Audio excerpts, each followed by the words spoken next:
And welcome back to part 2 of this show we have today with Joseph Farrell called Ancient War in Heaven. And now we're going to the war part that many will find very interesting. But first, let me share an observation. I mentioned in part 1 that we've had Hoagie on. Oh, yes. When I had Hoagland on, damn, I never had so many harsh comments under the video. So... man, he's controversial. So many trolls and criticisms, and it seems I bet. many people dislike him for his personality, I think, more than his information, because although he loves to speculate, he has a lot of good information, and he's been, first out with many things. But I understand Hoagland because he's so enthusiastic about it. He's so passionate. Yeah, I know. He gets so enthusiastic and carried away. But he knows more about all of this stuff than probably anybody alive. He's probably forgotten more science than most people have learned. So that's a great quote. Well, I got that quotation from him, as a matter of fact. But I think he deserves a little kudos because people forget his contributions to the field. Oh, the personality is clouding over. He was very early on. Oh, yes, his contribution to this whole field has been immense. I first listened to Hoagland way back in the 1980s when the king of American overnight talk radio was Larry King. Right. Many people forget he got his start in radio and moved to television. And after King disappeared, it was Art Bell. But the original overnight Art Bell back in the 80s was Larry King. And Hoagland, I first heard Hoagland talking about the first edition of the Monuments of Mars, listening to Larry King. Wow. Yeah, so he put together the Mars mission and got Lambert Dolphin, and he was actually one of the people who got the plaque thing. Yes, yeah, he got he got Pozos and Carlotto and all of those people involved with the Sidonia thing. That was Hoagland. And what I don't like in the flaming of Hoagland is that they often turn to, obviously ad hominem, but they often lie to take him down. And that I don't criticize him for, you can't stand his personality, whatever. Fair enough, that's a subjective evaluation. But when they claim that, oh no, he had nothing to do with Concrete, nothing to do with NASA. No. I know it's, but we actually, in the video, we documented that it's true. We put in documentation in the video just to shut those people up because that's so unfair. It is completely unfair. The other criticism that people make of him, he did that map of Sidonia with Errol Torren, and one of the criticisms has been, well, he hasn't gone back and corrected the map with the latest photos and blah, blah, blah. And he should do that, otherwise he's just not credible. And I know exactly why Hoagland hasn't done that. It's because he's too busy. Right. He's moved on, and he's the type of person that's got so much on his plate and wants to do so much that he doesn't have time to go back and correct every little last detail or this mistake or update that. I know exactly what he's doing because I have the same problem. I would love to go back and take all the bugs out of Reich of the Black Sun that got into that because of a computer virus. Oh, wow. And I would love to do that. I just don't have the time. To go back and revise a book is almost as much, if not more work than doing the first edition. That's and true. I've got too many other things I need to do, and there's only one of me. I don't have a staff. Really? Because there was this speculation that your predecessor in Prophilic, what's his name again? Isaac Asimov, that he had lots of children in his basement. Who did? You're up for suspicion, right? of having a ghost writing team, like slaves in your basement or something. Yes. Well, I can assure everybody I don't. What you see is what you get. Right. I don't have a staff. I don't have anybody helping with this stuff. And, no, it's sacrifice. It's sacrifice. You know, like Dolan said, if he said that if he didn't have a family and all these things, he could probably try to get to your ankles. You know, because everybody knows that you produce a lot of books very fast, and that comes with a cost. You're not the guy to travel, cruise around the world like actually Hoagland does, and you're chained to your typewriter all the time, it seems. Yeah, I literally am. I jest with people on my vid chats that, you know, this is my social life, and that's quite true. It is. I've always been a homebody, but doing this stuff, it's constant, and you know, I'm always reading something, and reading takes time. And particularly if you've ever seen my library, I annotate my books very heavily. I have a system of doing it that once you know the system, that's what allows me to produce a book so quickly once I get the reading done, because it's simply a matter of pulling the book off the shelf and turning, you know, looking at my notes, turning to the right page. But I can write a book very quickly once I start the physical process, but it's the behind the scenes stuff. It's the preparation that's consuming. It's the preparation that takes so much time. Yeah, I know. But no, I don't have any secret teams. I don't have I don't have a secretary. I don't have anything remotely approaching. I wish I did. Well, you have the Giza community. They have a role in this. Well, yeah, the community is interesting because they write my blogs.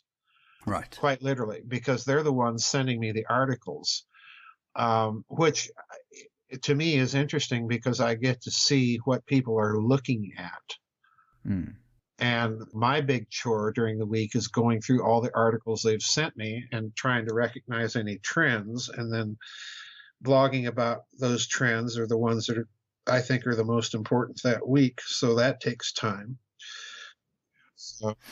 Yeah, I think it's a good thing that Hoagland and you leave space for details to be elaborated on and explored by others in your coming behind you, you know.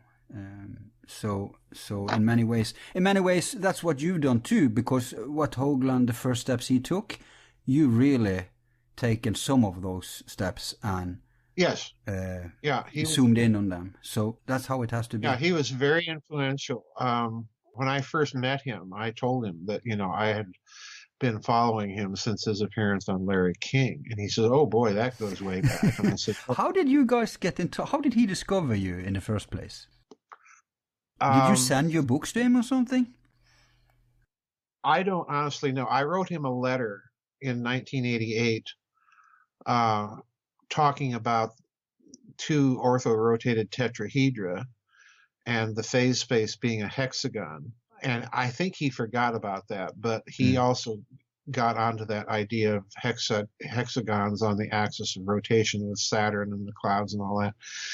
So I was in contact with him, but he never responded to that letter. And then I don't know. Suddenly he started to talk about you and your books. You know, to be honest, I don't know how that happened. I'll ask him next time we have him on. But he did invite me down in to his home. I think it was 2008 or something, and that's where when we first actually physically met. Oh, okay. I think we had a couple of email exchanges prior to that, and a couple of telephone conversations prior to that. But I honestly don't know how that happened. I don't recall. It's been such a whirlwind because, you know, first Hoagland and then Catherine Fitz and all of that. I honestly don't know how any of that transpired. I'm continually kind of stupefied when I think of all the people that I've gotten to know in the last 5 years that I never would have dreamed in my wildest imaginations would be reading my books. You know, because to me they are high octane speculation by a hack from South Dakota. Even Tom DeLonge, I guess we could disclose. Yeah, even Tom DeLonge, you know. Jeez, who knows? Maybe Podesta too. Maybe Podesta. They're keeping an eye on you. Well, oh boy, don't get me started on that. Yeah, I know they No. are. I know they are. Yeah. I told DeLong, check with your people whether they want you associating with me. Oh, that's right. But we will not go there now. But I'll just insert this that I recommend everyone to do and go check those blogs and the community because it's so vibrant. And the few visits I've afforded to pay. By the way, Giza people, if you're listening, I'm not alone in Forum Borealis, and one of my team members is the guy who, Blue Green, my man Blue Green. He's the one actually being active on the Forum Borealis, by the way, on your site. It's Right. never me. Yeah, I'm there occasionally, but mostly lurking. I see. So he tipped me off, and he tells me that he gets people contact him and think it's me. And so what he's saying in Giza Destas, please don't describe that to me, whatever he's saying there.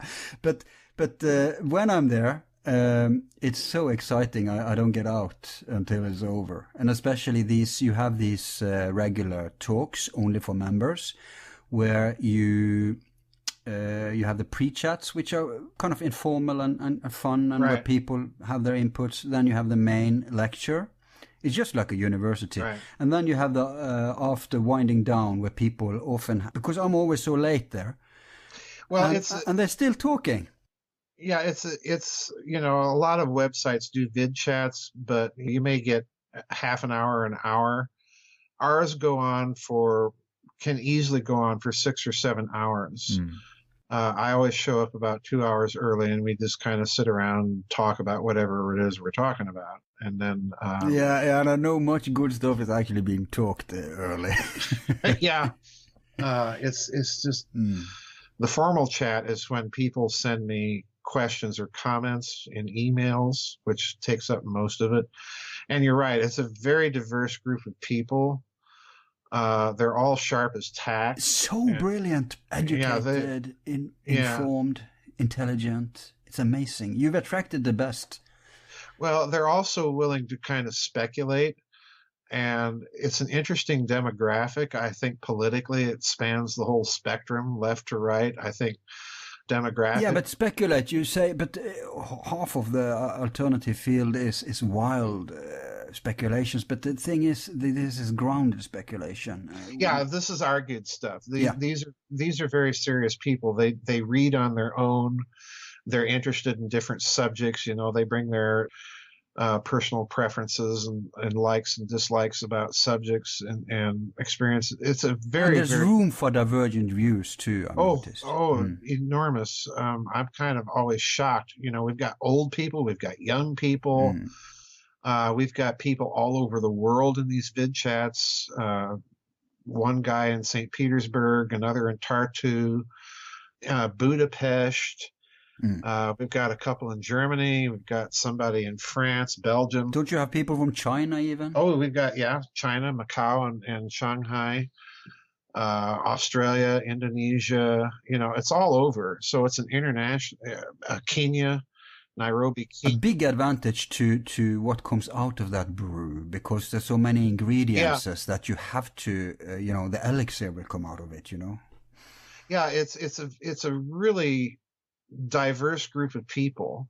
You know what? From now on, I'll refer to it as the Philosopher's Stone. Well, we discuss a lot of philosophy. We did Kant last time. Somebody was asking about Kant, and I'm waiting for Hey, our philosophy show with you, I thought that would be, because what we do here is that we have some populist shows just to get up the ratings. Right. And then we have the shows I'm really passionate about. Not that I'm faking anything. I mean, I like all of this stuff. But I also have those things that I couldn't afford to have on if it was just those things. And I sincerely thought our talk about we call it the hidden pattern of creation, but it's what we talked about then. But that's sailing up there as one of the more popular shows. Oh, good. And I think it's largely because you have an appeal far beyond the mere alien or antediluvian or materialist. You have a very philosophical-minded audience too. Yeah, this audience is surprisingly philosophical. I'm always amazed by what your show does, what the website members do. It's a very, very, it's both broad, but it's grounded. Yeah. It's not shallow. And I'm always, I always enter the vid chats with a little bit of trepidation because the people's questions are more often than not above my ability to answer. But no, but as a good scholar, you admit if you don't have an answer, and you're not afraid to speculate either. So, I mean, we're all suspicious. Thinking people are suspicious to the people who pretend that they have the answer to everything, and you can't even question it. Yeah, that's true. That's typical for some people in the field, but I'll not mention any names. Well, not sad you but at true. least. Yeah. Sad but true. That is true of this field. But there are some solid, genuine researchers out there. Ufology would be a complete shambles if it wasn't for Richard Dolan, for example. Oh, so right. I mean, stop and think about it. Ufology would be an absolute diva. Well, it would. It'd be like an opera, the same characters singing the same roles at every damn conference. It'd be an absolute clusterfuck if it wasn't for him. And I'm not mentioning any names either, but I can mention, you can think of a few old names that have been around forever and a day. And some new that doesn't contribute either. Well, and some new, yes. I'm not into blue chickens other than for, food. But yeah. I don't know if that's even qualified to be called ufology. Maybe mythology, something like modern mythology. It's nuts. Well, I think Dark Journalist has that one nailed. It's a marketing plan that somebody in the intelligence community came up with. I think he's absolutely nailed that right on the head. And if they didn't come up with it, they certainly took advantage of it. Yeah, absolutely. The let it happen hypothesis. Yeah. Well, I think it was a plan because those two secret space program conferences really set them on their ear. But yeah, I think those two space program conferences set them back because they were serious. There were a different group of people than the usual divas, and they were all talking about some serious things. And then we get the marketing scheme. Now the SSP has become a joke to many. Yeah, exactly, and I think that was intentional. I think that was their response. They wanted to kill a change in the conference culture in this country, and the conference culture in this country is just really bad. Yeah, it's just. but there's forces trying to fix that. I want to say that a thing you, Dolan, Hoagland, Fitz, many others have in common is that you are interdisciplinary, that you entertain broad aspects and approaches. That's kind of a break with the old school divas. Well, yeah, we're interdisciplinary, and that's always the hazard because when you're generalizing, you always open yourself up to the fallacy of the footnote. The old adage about Hegel being challenged by a student, Herr Professor, your theory doesn't square with this fact. And his response was, well, then so much the worse for the facts.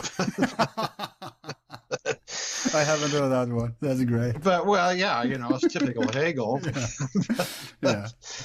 But that's the problem with being a generalist, because there's always going to be the specialist who can argue the nitty gritty and throw sand into the transmission. But that's been the problem with academics. That's because they have their head buried in the sand. Well, yeah, anybody can do that. But that's the problem. We're not able to. Academics has become so specialized in the last century that it used to be academics was precisely to teach you how to be able to think across disciplines. But now it's... In many ways, I'd say that Cosmic War is an interdisciplinary book. It is. Yeah, absolutely it is. Unlike some books of yours that are specializing, this one is a ground take on it.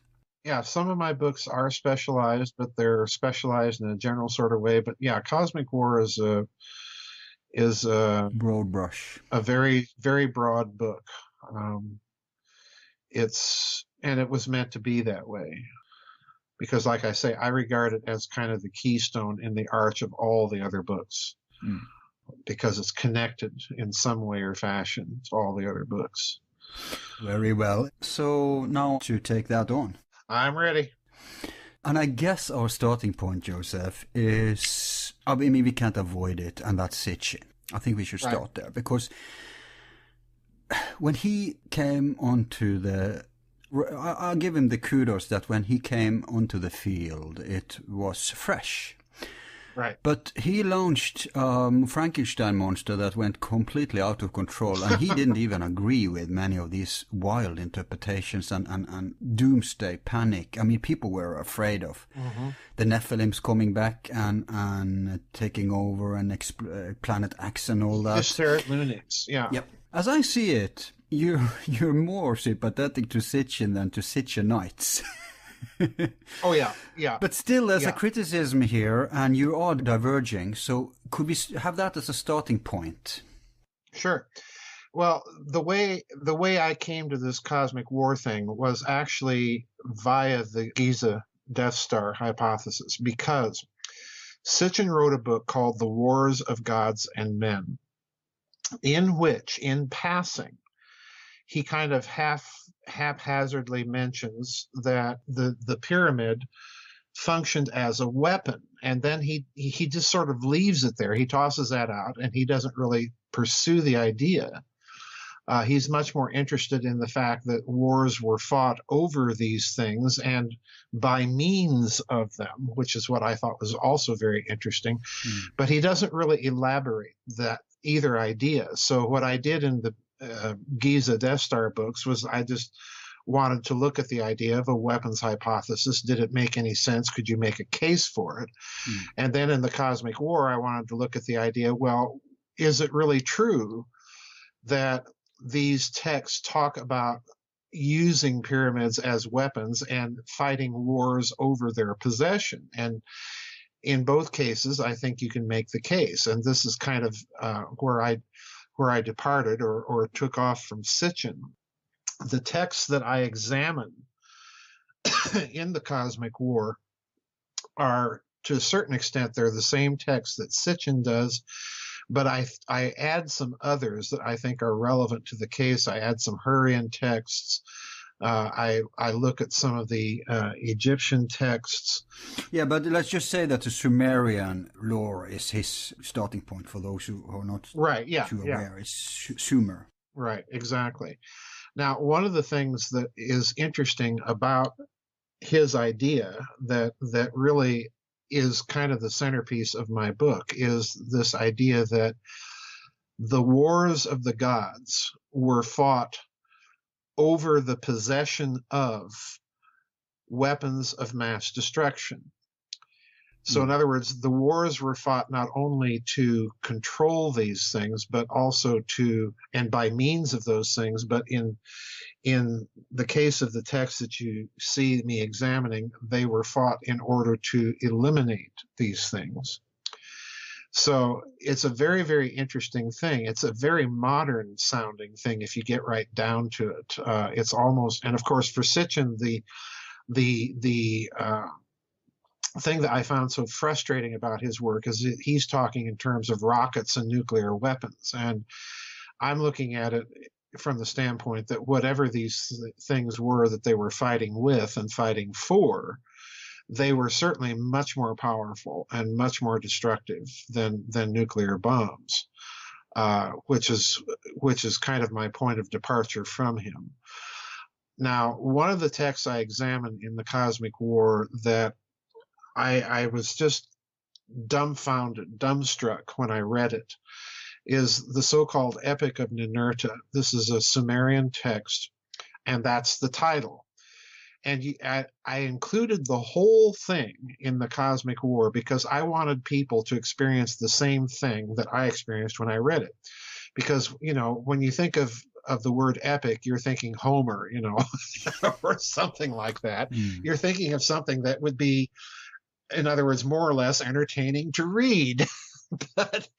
but you sit down and read the Epic of Ninurta, and it's anything but an epic. It reads more like the index to the Sears catalog. It's about a boring of a read. If you're a bureaucrat, you probably get turned on. If you're working for the Internal Revenue Service or something like that, you probably find this a pretty exciting read. But for the rest of humanity, no, it's got to be one of the dullest texts that you'd ever read. But I wanted to include the whole text precisely to get people to see that this isn't an epic, it's an inventory. And what it is an inventory of are the inventory of the weapons that were taken at the end of this cosmic war. And I've always drawn the analogy to World War I because you have almost the same thing being played out in this so-called epic. The first thing they do is inventory all of these so-called stones, these tablets of destinies. And they slate some of them for destruction. They cart off others for use in other applications. And then there's a very small category of these tablets of destinies that are so destructive and that cannot be destroyed, which is very interesting. They are hidden away. But hang on, the Tablets of Destiny, that's a clue. Is this inventory the same as the Tablets of Destiny? Yes, yeah, that's what's called the Tablets of Destiny, right? Yeah, that's what this inventory is. It's an inventory of all of these different May-Gal-Gal. That's what the Sumerian term is, which is usually translated Tablets of Destinies. So this is an inventory, and when I read it, I thought, geez, this sounds like the French and the British at the end of World War I, taking an inventory of everything in the German war machine, carting off some of it, and then turning around and destroying some others of it. And of course, the Germans doing what the Germans do, hiding some of it for use at a later date. No, but let's go into this a little. You're not taking away the interpretation, the consequences of that, but let's make people a little more familiar with the protagonists and antagonists. You have names like Tiamat and Marduk, often. Right. Many people interpret them as planets. Then you have the very well-known gods like Enlil, Ninurta, and Enki. Right. And I think we should outline a little what the drama is about. Well, the drama, quite frankly, is if you look at these texts and look at the text, not just the Sumerian text, but some of the others that are very suggestive, like the Hurrian text, the Edfu texts. What's always the case, it seems to me, is that these wars are being fought over who gets to possess these horrifically destructive technologies. It's almost as if you're looking at an ancient version of the issue of proliferation, okay? Right. And what they're fighting for is possession of these things, and at the same time, they're using these things to fight their war. And if you look at it from the standpoint of the Sumerian pantheon, for example, if you look at Lawrence Gardner's family tree, so to speak, of the Sumerian pantheon, what you discover is that one side of the family tree is fighting the other side of the family tree. So who are the factions? Yeah, this precisely is it. You're dealing with factions representing Ninurta, Nergal, Enki on one hand, your Enlil, Anu, and people like that on the other hand. And again, I can't help but think, and I've used this analogy over and over in my interviews and in conference presentations.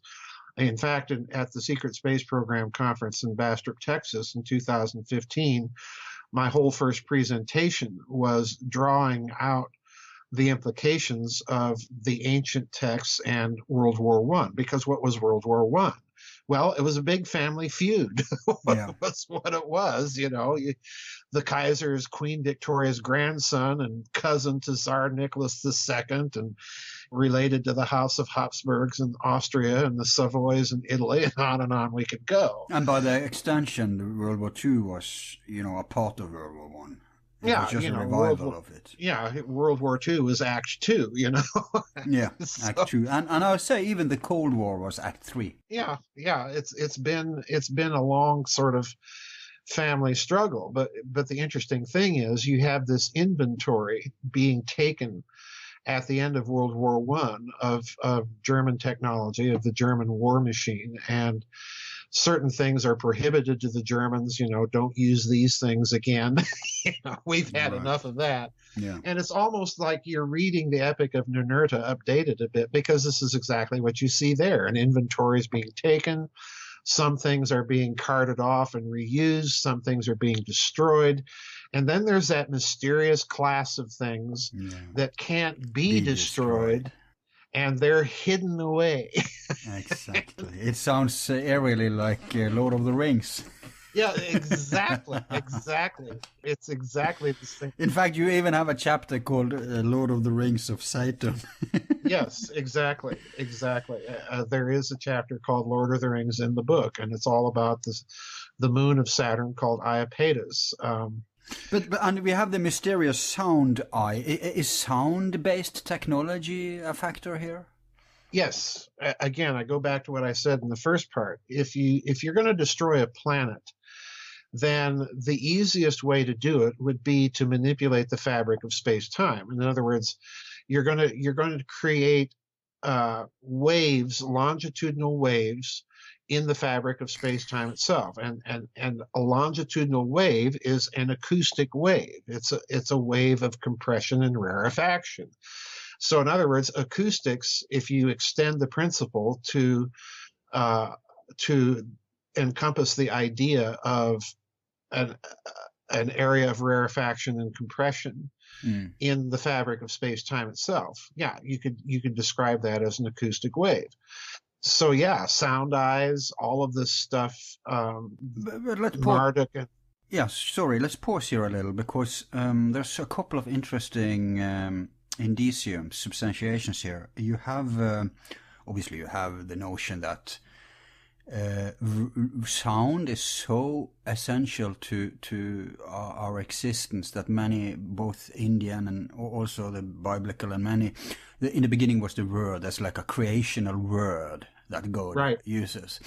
There's an indication. You have also many people who think that pyramids were somehow made by, or also that they were working through sound. That's always been... Yes, that's quite correct. Right? Mm-hmm. And then you have a very interesting discovery recently. I don't think it's Schock's discovery, but he's the one who made me aware of it, and that's that in Göbekli Tepe, they thought that two of those huge columns were very firmly grounded below, because it was all originally buried. But when they uncovered it, they noticed that it was so lightly attached that they were working like a tuning fork. Yes. So we see that the further back you go, the more the sound spectre of technology is a part of this. Oh, yes, absolutely. Absolutely. You have to remember something. I pointed this out in Grid of the Gods. You have to remember that for the ancient cultures, the first physics unification, the first unification in physics was not magnetism and electricity. It was music. It was sound. Right. Pythagoreans, absolutely. And in fact, I happen to think, and I've kind of alluded to this in the various books, I happen to think the Pythagoreans knew all about our modern Western system of tempering the harmonic series. I think they knew all about it. They certainly discovered the problem. It's no secret, the Pythagorean comma. So they knew about the problem with the harmonic series, and I think they figured out that it only took a slight mathematical adjustment to be able to create an artificial harmonic series that unified the fundamental overtones. and basically allowed you to change keys in the middle of a piece. I think that was their big secret, as a matter of fact. We wouldn't have music today if it wasn't for that. We would not have our modern Western music at all if it weren't for that tuning, if it weren't for that slight mathematical adjustment. It's as, and I've said this over and over, it's as if nature presented us a puzzle to be solved. And, that was the first step in solving it. Physicists have been looking for trying to figure out how do we do that with the entire harmonic series, not just the auditory, but the electromagnetic. Exactly, because this was a micro version of it. But it's the same principles if you zoom out. It's the same principle. Yeah. And if you look now at these ancient structures, particularly the Great Pyramid, what you discover is that these structures are meant and designed to vibrate. The Great Pyramid in particular, because it sits on 4 sockets that are kind of like ball and socket joints in a skeleton, which allows that structure actually to move and vibrate with the earth. So it's vibrating constantly. And of course we have Christopher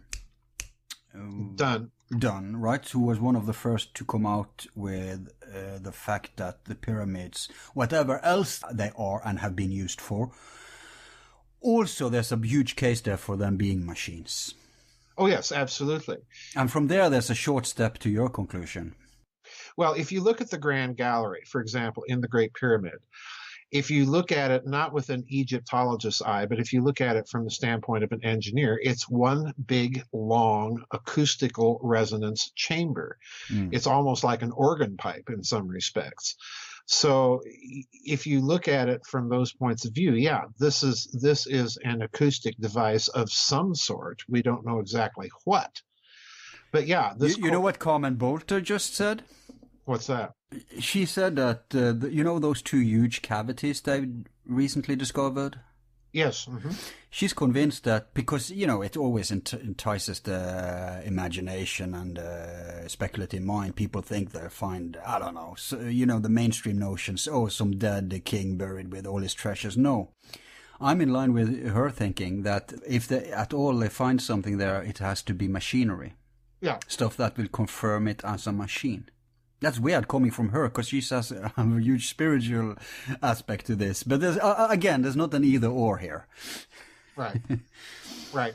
The texts do indicate that these weapons, whatever they were fundamentally acoustic in nature, and put quotation marks around acoustic because, again, we're talking about waves of compression and rarefaction in the fabric of space-time. We're talking about space warps, quite literally, in a certain sense, that have been weaponized. One more substantiation.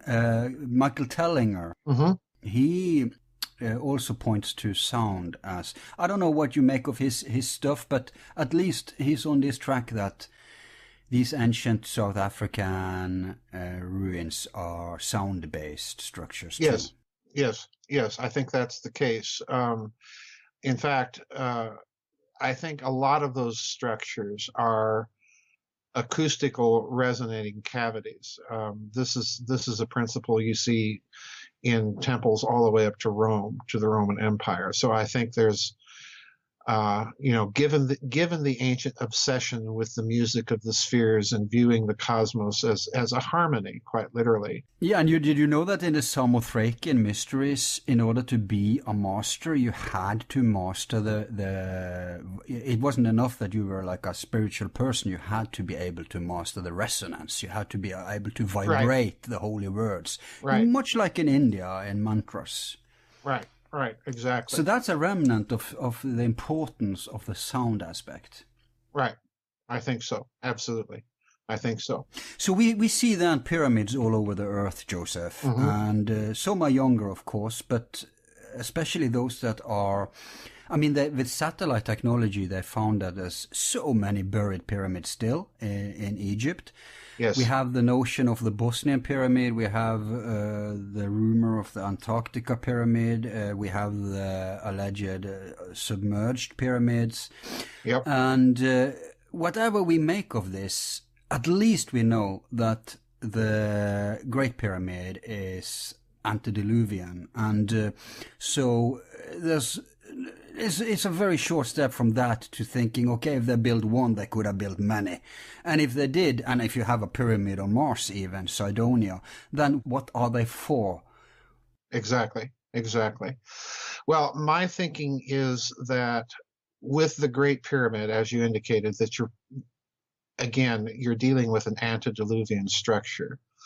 I'm foursquare in agreement with Alan Alford's basic hypothesis that you're dealing with three different periods of construction at Giza, with the Great Pyramid being the oldest. The other pyramids around the world, I do think, in some cases, exhibit machine-like properties, but I think you're dealing by those points, with possibly the exception of Teotihuacan in Mexico. I think you're dealing with a declined science where they begin to be used more in the way that conventional Egyptology understands them, as initiatory places, as parts of their religion, and so on. And again, I would make an exception there for Teotihuacan. So I think you're dealing with many of those things. And a Bosnian, if the Bosnian is genuine, then that too has to be an exception. That might be, and some of the under ocean pyramids might be. But clearly, I think... And certainly the submerged one, because of the date. Possibly. If you take away the water, we were at the very age where they built these technologies, so they have to be. Well, what I'm getting at here is I don't think you can extend the machine hypothesis to all pyramids. Yeah. Okay. And I certainly don't think you can extend the weapon hypothesis to all pyramids. There's a reason that I keep telling people that the weapon hypothesis I'm viewing solely as a property of the Great Pyramid, and possibly as a property of the design structure of Giza, but not necessarily of the other structures there. Right. So there is that bit of a distinction. But I'm certainly alive to the idea that at least some of these other pyramids, the Pyramid of the Sun in Teotihuacan in Mexico, certainly exhibits a lot of machine-like properties. There's been mica that's been discovered there, mercury, things of just very strange stuff. The pyramid even at Pumupunku that they've discovered recently also looks to me to be very machine-like in nature. So we have these weapons all around the globe, and possibly off-world too.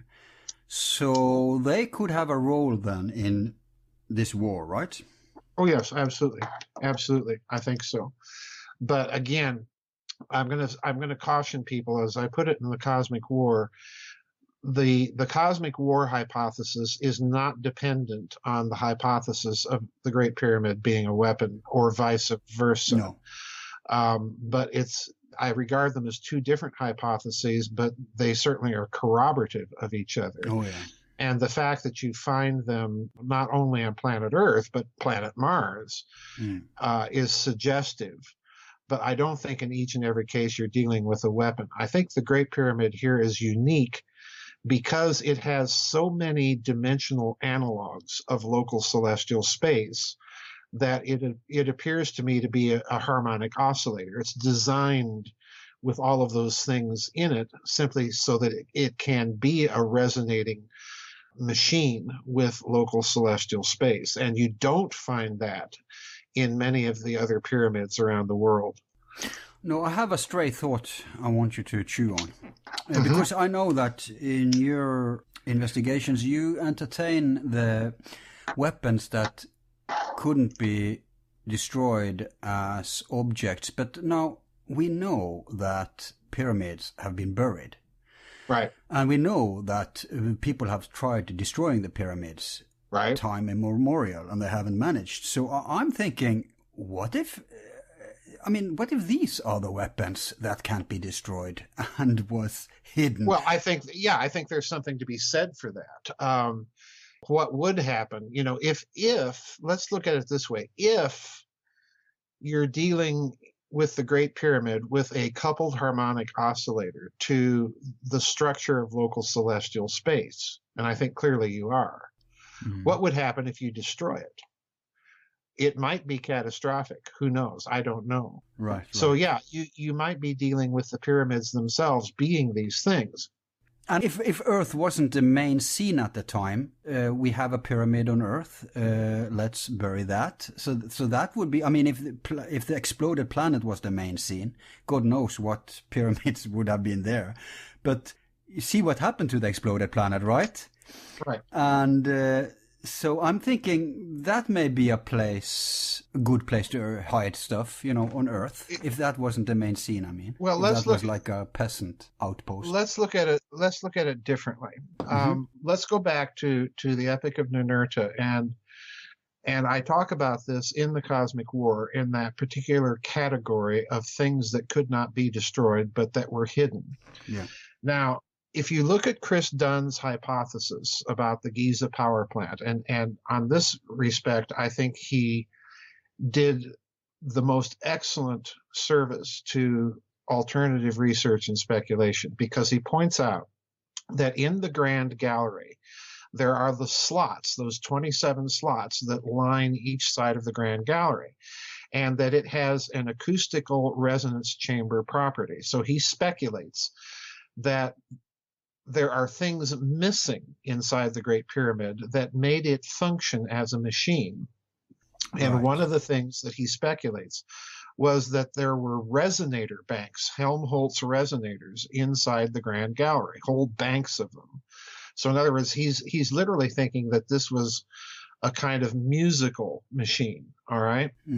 Now, he did that entirely without any knowledge of what Zecharia Sitchin had said, based on his analysis of the Epic of Ninurta. Because in Sitchin's analysis, the Great Pyramid is the structure that they go into and pull stuff out of, so that structure quits functioning as this horrendous weapon. And in his analysis, the Grand Gallery was full of these tablets of destinies, all right? So let's stop and connect dots here. If the Epic of Ninurta is an inventory of stuff that used to be in the Great Pyramid, and I think, again, Sitchin's onto something, and I think, again, based on his engineering expertise, that Dunn is onto something. So you have an engineer looking at it and saying there's stuff missing, and you have a textual scholar looking at it and saying there's stuff missing. Right. So where did it go? Where did that stuff go? And my guess is if you're going to take the text seriously, then there's 3 possible places that you would want to hide stuff like that so that no one else would get it. It's like the keys to the cars is hidden. Yeah, it's like the keys to the car. Right, exactly. One place would be Mars. One place would be the moon. Right. And the third place would be somewhere in the Middle East. Right. And I've entertained this speculation publicly any number of times. I think that in addition to oil and all of the usual explanations for American and Russian and French and German involvement in that region, that the other secret agenda is they're trying to find this stuff. And to me, Al, the biggest example, the biggest clue here is the Baghdad Museum looting. Right.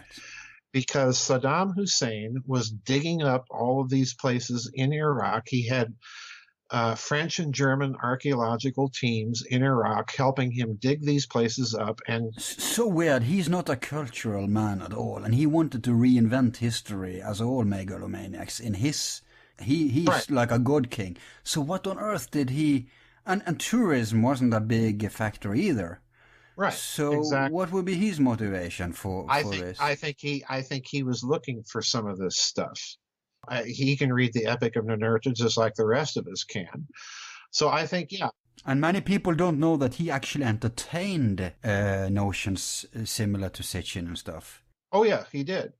So I think, yeah, I think some of this Middle Eastern ruckus is that they're trying to find some of this stuff.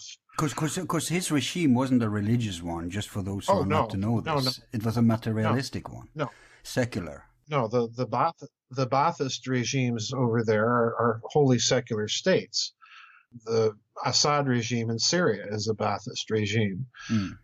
To a certain extent, you could even look at Muammar Gaddafi as kind of an extension of that whole secularizing principle. Yeah, but especially Iraq and Syria are relevant to the Sumerian Well, stuff. even Libya, because again, you find the reference to some of this stuff being hidden in Monte Libico, in the mountains of Libya. Oh, wow. Ah, ah, Okay. ah. So, in other words, every place that is a trouble spot Mm. for Western policy is also a spot where you would find possibly some of this stuff. Yeah, and of course Egypt itself goes without saying. Of course, Mm. Egypt, absolutely, absolutely. So, I've always suspected, Al, that behind all of this stuff, there's a really deep hidden agenda that's going on with respect to the Middle East and all of the struggles there. They're looking for. Yeah, but you know what? That goes to the notion that there's like a survival insight and rediscovery. And I don't think that's the place we should go today, because that's reserved for future talks, because it's so relevant. Right. But it does, just so people know, yes, that grants kind of a contemporary knowledge. Someone is in the know of something. So yeah, I agree. But let's go back to the ancients. Mm-hmm. So they had this war then, and one planet blew up. By the way, what about the top capstone? Many people are speculating that's the key, you know? Well, I think... Do you have any... I happen to think that the capstone was one of these objects that was either hidden or destroyed. Because the interesting thing here is that Herodotus records the capstone still being on the pyramid. That recently? Wow. Yeah, when he saw it. And he also describes the Great Pyramid as having been covered, obviously, with limestone that was so bright during the daytime that you could see it from several miles away. And that when you got up close, it was not only covered with hieroglyphics, but also that there was a water line about halfway up. Now, take that for whatever it's worth. Herodotus is Herodotus after all. No. But that's substantiated by Schwaller de Lubitsch, Robert Schoch, Anthony West. We know this now. Right. Due to the Sphinx. Right. So that's not weird at all. No, it isn't. But what that does mean is that the pyramid is older than the flood, which, if you're a flood person in the alternative community, they usually date it between 10 to 12,000 years BC. So in other words, it's a very old structure. Yeah, but unlike the Sphinx, the evidence is removed. The outer layer of the pyramids is right.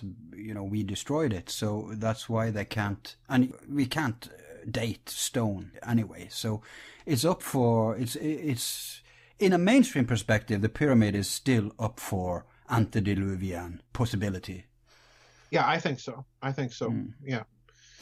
So could that be the weapon that blew up the origin to Ceres? I think it's entirely possible, but I also think it's entirely possible that it may be itself a structure that was built over a spot where the original pyramidal weapon may have been. It's one or the other. But I do think, given all the strange properties of pyramids that scientists have been tinkering and toying with, the Soviets especially, most people don't realize this, given all their strange properties, it's entirely possible that there were physics principles unknown to us that may have made at least some of these things horrifically powerful weapons. Because again, you're really literally dealing with something that manipulates the fabric of space-time. Once you've admitted that, then weaponizing it, the sky's the limit. Yeah, but there's another perspective here too, based on what you've been saying, and that is that if they needed a place to live, and the Earth wasn't an optimal scenario, enter the moon, enter the pyramid as a harmonicizer. Now, could the planet have been exploded from removing such a harmonic effect? Sure. Instead of being, instead of a ray pointed to it, and like Star Wars. Well, again, it's not. you're thinking in the wrong way about the pyramid being a weapon. It's not a point and aim weapon. It's a resonance weapon. Right. So in other words, think of it like the open string on an acoustic piano, and you hit that same note an octave lower or higher. It's a resonance. Right. Yeah, but it's a Death Star wording that puts me off track here, Yeah, it does many people, but it's not a point and aim weapon. It's a resonance weapon. Right. So you don't actually have to aim it. But yeah, it could be that these things are somehow playing with a planet's gravitational field, holding it together, and so on and so forth. It is interesting to me that many of these pyramidal structures on Earth appear to be built over nodal points in the so-called world grid. And grid of the gods. Again, we have to understand what I think is behind the world grid, and most people don't get this. But if you're dealing with standing waves in the planet itself that are moving over the surface of the planet, and you're creating several different waves, you're thumping the planet at different points on the planetary surface, it's going to create interference patterns at certain points on the surface. And at those points, please hear me now, because this is hugely important for what I'm talking about in terms of resonance. At those points, all the vectors of those waves will zero sum. So in other words, it will not appear that there's a great deal of force there, but there is. It's a pure magnitude of force. It's not traveling in any particular direction. It's just there as the result of all those vectors zero summing.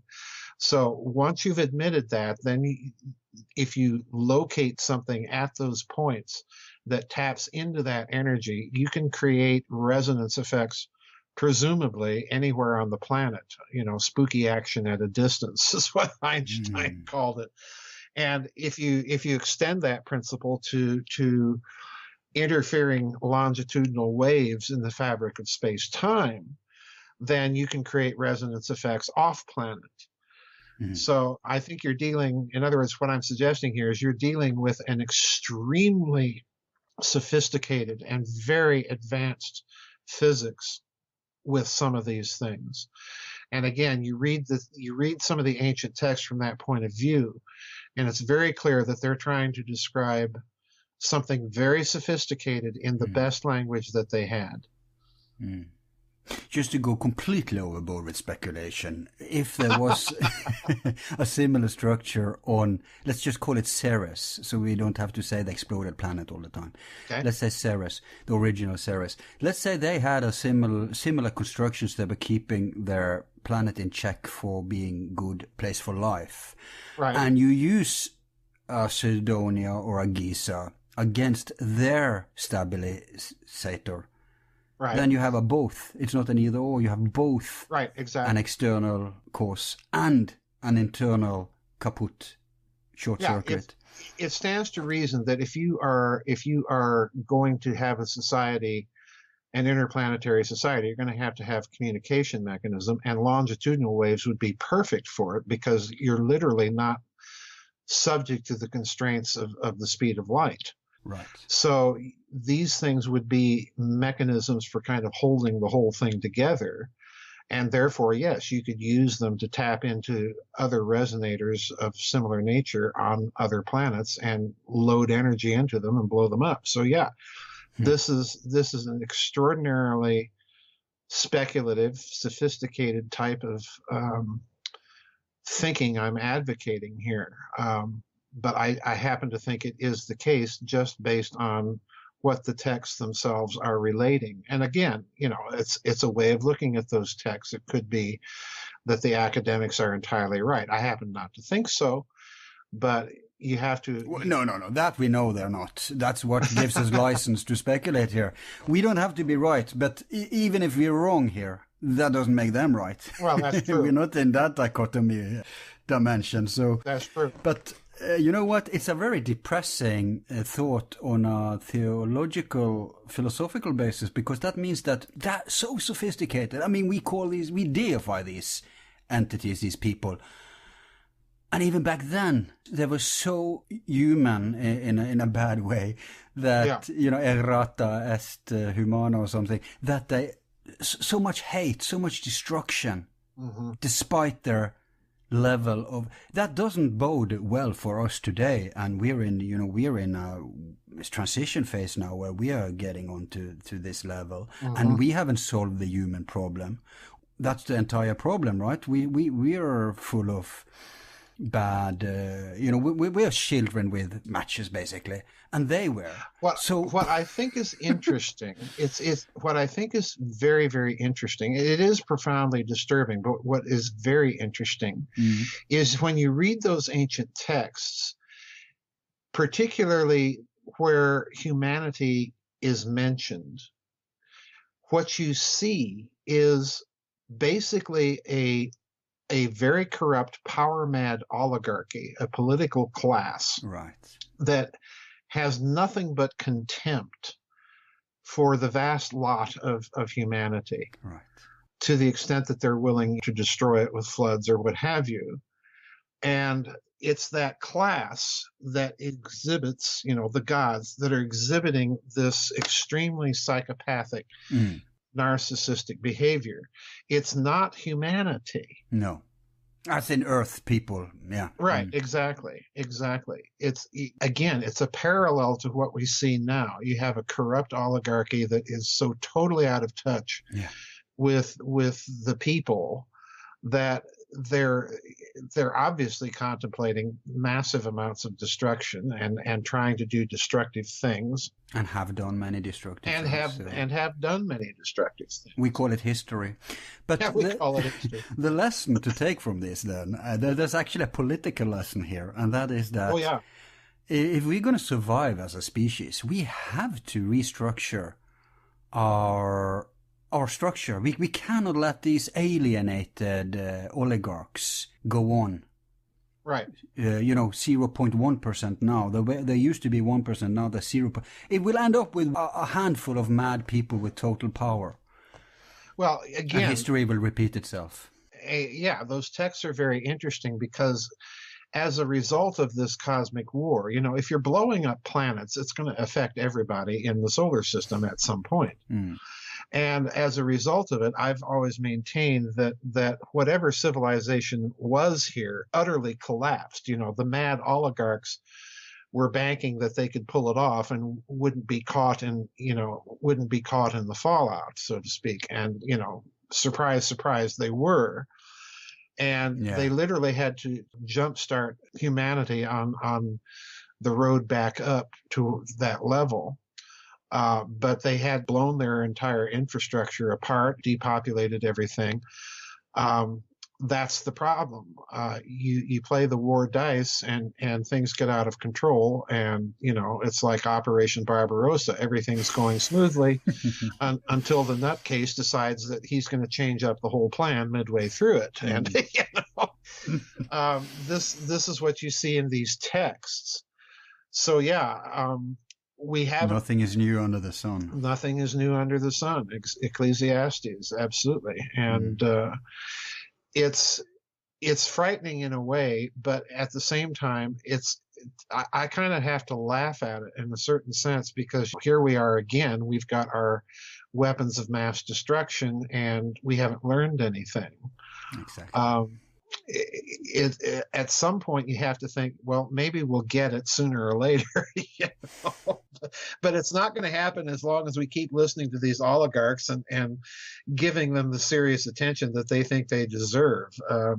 No, but this is yet another of many, many, many reasons they would want to cover up the truth about our distant past, because many people can't understand, why can't they just come clean about how old we are, blah, blah, blah. The people who they can't connect the dots. They don't see how obvious it is that you have to cover this up. But here's another reason, because if the elites are causing havoc all through history, you better be the one who writes history, because you don't want people to wake up to that fact. Well, the problem is, if the elites are writing history and they've been this destructive all along, then that gives them a certain spiritual heritage to certain nefarious individuals that we might as well mention who they are. You've got the Satan tradition in the biblical literature, even in Islam. You've got the bad guys in the Ramayana and the Mahabharata. And you do have it here too in the Sure. Sumerian, and I want to get to that. Absolutely. But finally, before we take the break, Joseph, we can't avoid the obvious question then, is ancient breakaways. Did anyone survive? I've always had the model in my head, Al, that yes, there were survivors of this war because, number one, the texts indicate this. Exactly. I mean, if you're taking inventories, you've got survivors. But I've also had as my model the World War I analogy. In other words, World War I was basically a stalemate. You had the Entente powers laying siege to Central Europe for 4 years, and basically they get nowhere, and everybody just decides we've had enough, we're quitting. This is the way it looks to me in these ancient texts. You have a tremendously destructive war, blows apart the infrastructure, blows apart the economy, and people survive on both sides. Yeah, but I mean, did anyone survive with the toys intact? Obviously, we're here, so there are survivors, but did anyone, because if one planet exploded, another one, Mars, got desolated, Earth, obviously life went on, but they would have to have outposts, bases here and there. Sure. Right? I think it's entirely possible, although I don't discuss this in any of my books, but I do think it's entirely possible. It's Hoagland area, but yeah. Yeah, that you have survivors somewhere else other than on this planet. Again, that the text would seem to indicate that. That puts a spin on the ancient aliens theories, Yeah. I've said it many times. I think we've got cousins out there. In other words, I think the genus Homo is bigger than this planet. Homo sapiens sapiens is one species within that big genus. And there's every indication, both from ufological studies and even on Earth. Neanderthals. Yeah, exactly. Yeah, just as intelligent. Yeah, Neanderthals and so on.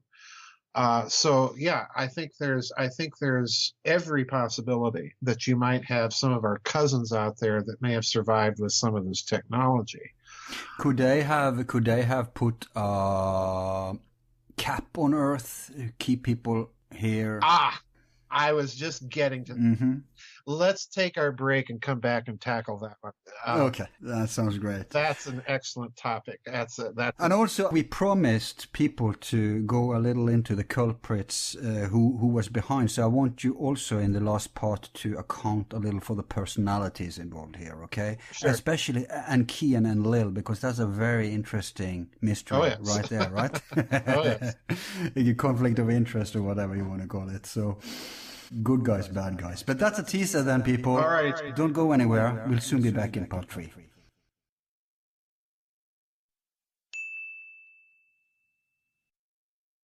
All of our files are free and will remain free. If you like the show, you can show support by donating $1 to help with expenses. Just use the PayPal link on our website, YouTube channel, or Facebook page. Thanks.